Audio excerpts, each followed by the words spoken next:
बिस्मिल्लाहिर्रहमानिर्रहीम। नाज़रीन अस्सलाम वालेकुम। मैं हूं आपका मेज़बान साबिर शाकिर, वफाकी दारुल हुकूमत इस्लामाबाद से कुछ ताज़ा तरीन और अहम मालूमात के साथ पाकिस्तान के सियासी हालात व वाक़यात, मुआशी सूरत हाल किस तरफ जा रहे हैं, किस तरफ ले जाने की कोशिश की जा रही है। लेकिन एक बात तय है और इस बात पे तमाम के तमाम मुत्तफ़िक़ हैं कि मौजूदा निज़ाम जो कि मुसल्लत किया गया है एक चोरी और फ़रेब के नतीजे में, ये निज़ाम फ्लॉप हो चुका है। ये निज़ाम कामयाब नहीं हो सकता और अगर पाकिस्तान में कोई बेहतरी लानी है तो फिर इस जाली निज़ाम को ख़त्म करना होगा और पाकिस्तान में हकीकी जमहूरियत और आवाम के हकीकी मुंतखब नुमाइंदे लाना होंगे। अदरवाइज कम अज़ कम ये स्टेटस को नहीं चल सकता, क्योंकि ना ही पाकिस्तान के अंदर से और ना ही पाकिस्तान के बाहर से कोई ऐसी अच्छी खबर मिल रही है कि जिसके बाद हम ये कह सकें या कोई भी कह सके, कोई भी तज्जिया कार ये तज्जिया कर सके कि जनाब पाकिस्तान के हालात इतने अरसे के बाद ठीक हो जाएंगे।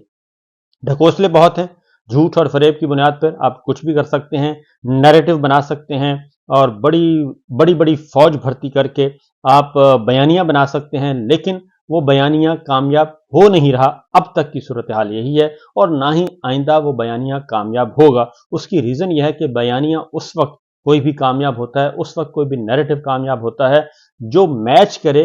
कि अवाम क्या सोच रहे हैं, अवाम की विल क्या है और मुल्क के मसाइल क्या हैं और मुल्क की मसाइल से निकालने के लिए क्या वो नैरेटिव मैच कर रहा है, तो तब तो बात आगे बढ़ सकती है। लेकिन अगर 100% झूठ बोला जा रहा हो तो 100% झूठ के नतीजे में आप कितना भी पैसा खर्च कर दें नैरेटिव पे, वो नैरेटिव कामयाब नहीं होगा। और यही इस वक्त हकीकत है। बहुत खर्चा किया जा रहा है इलेक्ट्रॉनिक मीडिया पे, प्रिंट मीडिया पे, सोशल मीडिया पे, डिजिटल मीडिया पे।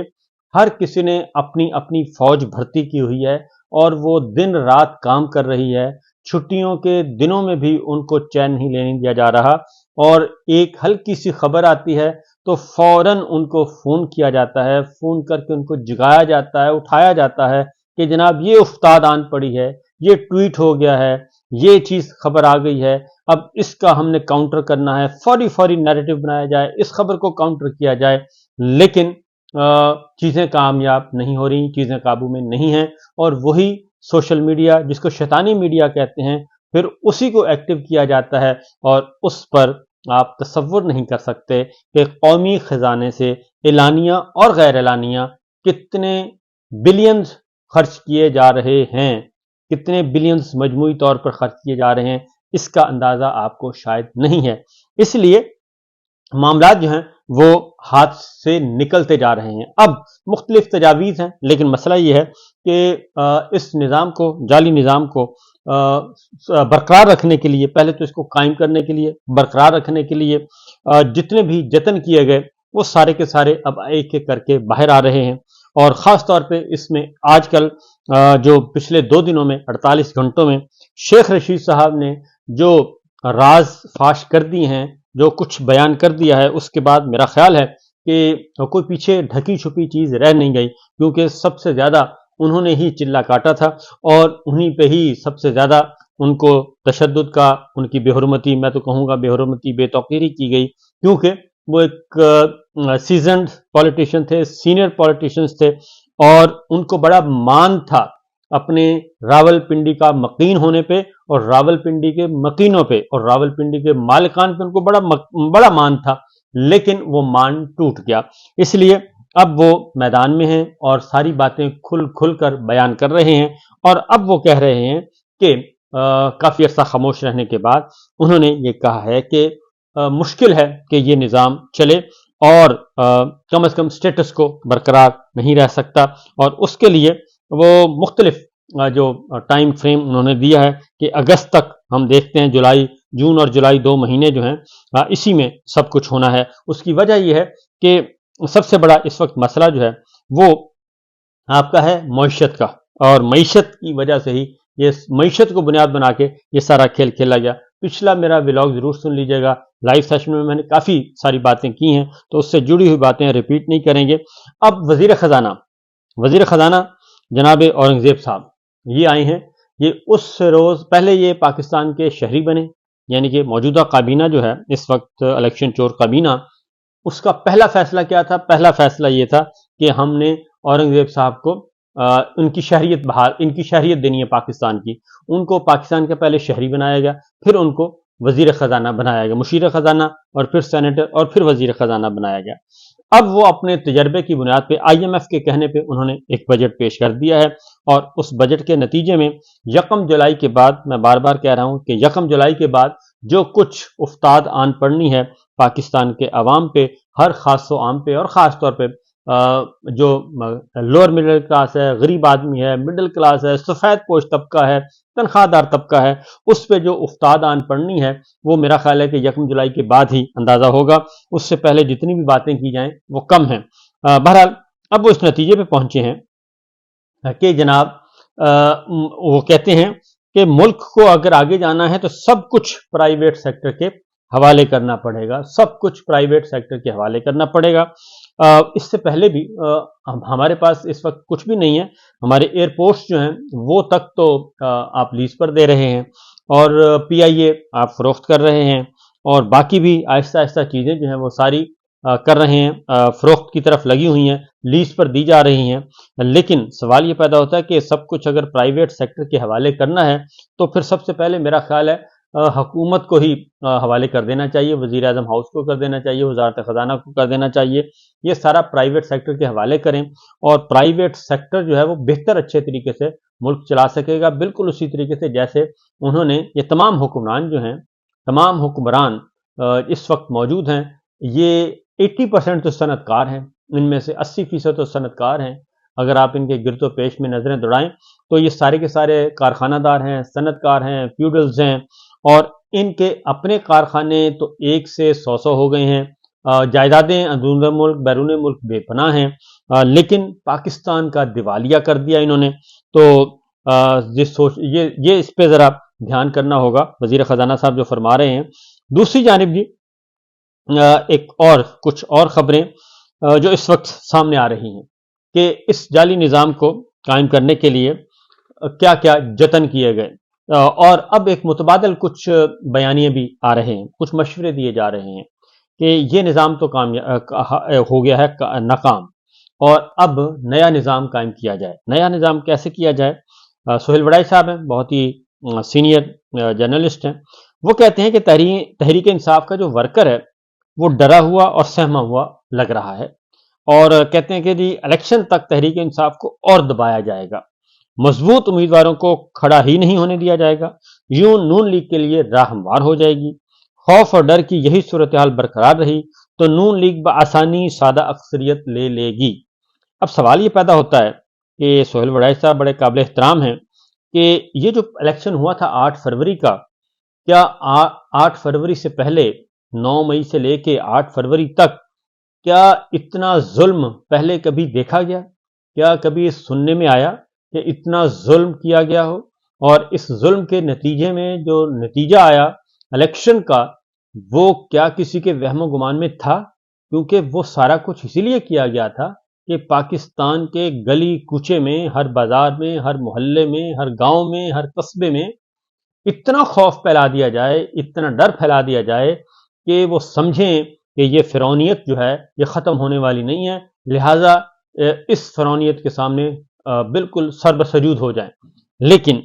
یہ کتنا زیادہ تشدد تھا یہ میں آپ کو بتا دیتا ہوں. بشرا اعتزاز احسن، چودھری اعتزاز صاحب کی اہلیہ، وہ یہ کہتی ہیں کہ زیاد دور میں ریگل چوک پر ہم خواتین پر تشدد ہوا کرتا تھا، لیکن تشدد ایک حد تک ہوتا تھا، اور آج جو تشدد ہماری عورتوں پر ہو رہا ہے وہ کبھی نہیں ہوا، یہ ظلم ہے. آج کل کوئی عورت سیاست میں اپنا وجود منوانے کے لیے نکلتی ہے تو اس کے نتائج بہت خوفناک نکلتے ہیں. تو یہ اعتزاز احسن صاحب کی اہلیہ اپنے تجربات بتا رہی ہیں کہ اس حد تک، یعنی کہ 11 سال ضیاء الحق صاحب نے جو ظلم کیا پیپلز پارٹی پہ، وہ کہتی ہیں یہ موجودہ دور میں، یہ 9 مئی کے بعد جو اس وقت ظلم ہو رہا ہے پاکستان میں، یہ تو کچھ بھی نہیں ہے. وہ تو ضیاء صاحب کا ظلم تو اس کے سامنے کچھ بھی نہیں تھا جو اس وقت ہو رہا ہے. تو سہیل وڑائی صاحب کہتے ہیں کہ مزید اس میں اضافہ کیا جائے، وہ یہی کہہ رہے ہیں کہ مزید اس میں اضافہ کیا جائے تاکہ خوف زدہ ہو جائے PTI का वोटर, सपोर्टर, वर्कर, और वो घरों से ना निकले और उसका नतीजा ये निकले कि पाकिस्तान मुस्लिम लीग नवाज जीत जाए। तो भाई यही तो 8 फरवरी को किया था, ये सब कुछ करके देख लिया, लेकिन पाकिस्तान के वोटर ने वो सारा खौफ जो है, वो सारे का सारा खौफ 8 फरवरी को निकाल दिया, खौफ निकाल दिया और वोट बॉक्स में डाल दिया, और वो उसके बाद फिर नतीजे संभाले नहीं गए। उस दिन क्या नतीजा था ये भी मैं आपको बता देता हूं, ये मैं नहीं कह रहा। उस दिन क्या नतीजा था, जुबैर साहब कहते हैं कि इलेक्शन की रात जियो न्यूज ने जो रिजल्ट दिखाए उनके मुताबिक NA 1 से लेकर NA 130 लाहौर तक 90% सीटें PTI जीत रही थी, 90%। लेकिन फिर रिजल्ट रोक दिए गए और कराची की 17 सीटों पर लोग 70 हजार की लीड से जीत रहे थे, लेकिन फॉर्म 47 में किसी और को जितवा दिया गया। अब ये जुबैर साहब हैं, उस वक्त जुबैर साहब मुस्लिम लीग नवाज का हिस्सा थे और अभी 2 दिन पहले उन्होंने ये सारा मुस्लिम लीग नवाज को छोड़ा है, लेकिन अब वो हकाइक बयान कर रहे हैं। और फिर शेख रशीद साहब कहते हैं कि मकसद इन चोरों और मक्कारों को लाना था, जो कि एक तयशुदा मंसूबा था। ये 8 फरवरी का हल नहीं निकालेंगे, वरना एक नई असेंबली लाना पड़ेगी और अब मुज़ाकरात नहीं बल्कि आखिरी रात होगी। तो ये है इस मौजूदा जाली और फरसूदा निज़ाम की हकीकत। तो सुहेल वड़ैच साहब जो बहुत ही समझदार आदमी हैं और उन्होंने एक सजेस्टिव स्टोरी दी है, ये इसको सजेस्टिव स्टोरी कहते हैं, कि सजेस्ट करना कि जनाब अब तक सूरत हाल काबू में नहीं आई और अब तक ये चीज़ें काबू में नहीं आई, तो नून लीग को, क्योंकि इख्तदार नून लीग के हवाले करना है, वो ये कह रहे हैं, तो नून लीग के इख्तदार हवाले तो पिछले 8 फरवरी को भी करना था, क्योंकि सारी जो ये महफिल सजाई गई थी ये जरदारी साहब के लिए तो नहीं सजाई गई थी या पीपल्स पार्टी के लिए, ये तो नून लीग के लिए ही सजाई गई थी। और नून लीग को ही जो एक्सटेंशन बाजवा साहब की हुई थी, उस एक्सटेंशन के बाद से लेके वो वही उसी को इंप्लीमेंट करने की बात की जा रही थी, लेकिन पाकिस्तान के अवाम ने ऐसा नहीं करने दिया। तो लिहाजा ये बात जरा जहन नशीन कर लेनी चाहिए जो कोई भी सोच रहे हैं कि पाकिस्तान के मसाइल का हल जो है वो आइन की बालादस्ती में है, जमहूरियत में है, रूल ऑफ लॉ में है, और इसके लिए इस जाली निज़ाम को कायम करने के लिए पहले कितनी कोशिशें की गई, 27 महीनों में कोई कामयाबी हासिल नहीं हुई, और आइंदा भी अगर 27वां और भी कोशिश की जाएगी तो कामयाबी हासिल नहीं होगी, क्योंकि ज़िया साहब ये काम 11 साल करके गए और पीपल्स पार्टी ख़त्म नहीं हुई, क्रश नहीं हुई, और उनके तो जुल्फ़िकार अली भुट्टो साहब को सजाए मौत भी दे दी गई थी, फांसी पे भी लटका दिया गया था, जो आज साबित हुआ कि वो एक अदालती कत्ल था। तो उनका तो ख़ानदान भी तितर बितर हो गया था, लेकिन इस वक्त जो सिचुएशन है वो बहुत डिफरेंट है। और सिर्फ यही नहीं बल्कि बहुत सारे दोस्त ममालिक की नज़रें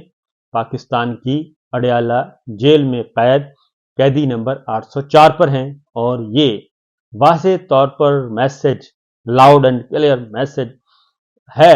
कि इमरान खान को कोई नुकसान नहीं पहुंचना चाहिए। इजाज़त दीजिए, अल्लाह हाफिज़।